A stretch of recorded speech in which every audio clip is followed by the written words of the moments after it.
Indian security forces' involvement in Myanmar crisis has severely affected lives of people living along Indo-Myanmar border. Locals of Kamjong district that shares border with neighboring Myanmar are in a tense situation due to heavy presence of security forces on the Indian side of the border. Locals of villages including Zinsopai Choro, located at Indo-Myanmar border pillars 93, 94 and 95, Ke Asang Khulen Aze with 35 houses and 118 residents situated at International Border Pillar 92, and Wangli Namli, situated near International Border Pillars 80, 90 and 91, have been directly impacted by the ongoing crisis in the neighboring country. According to locals, the situation has apparently threatened peace and security in the border region amid growing number of refugees from the neighboring countries seeking safety. As per Ukhrul Times report, the locals informed alleged involvement of Indian security forces in the ongoing unrest, leading to grinding halt of daily activities and leaving their homes for safer places.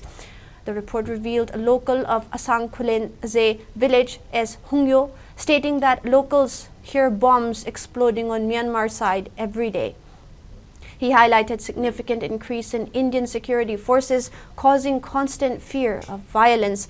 Headman of Namli village, El Kating, disclosed that Assam Rifles and Para Regiment are taking part in Myanmar crisis, adding that drones are seen moving towards Myanmar territory.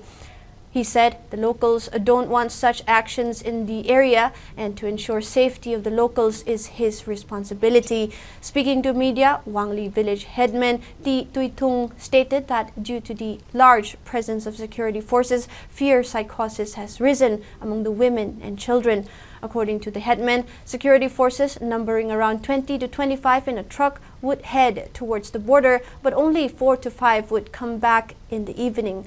He expressed apprehension over the activities being carried out every day. Relating one such incident, he said security forces were seen in hills while locals went in search for missing persons and cattle. Questions were raised of their presence in the hills without the consent of the locals. Rungsung, a local, emphasized Kukis are at war in Myanmar and Manipur. However, without any insufficiency, he questioned how Kukis are fighting in an organized war for such a long period of time and who is helping them. He added that refugees are continuing to enter in various areas of Kamjong district, raising serious concern for increase in population of the village.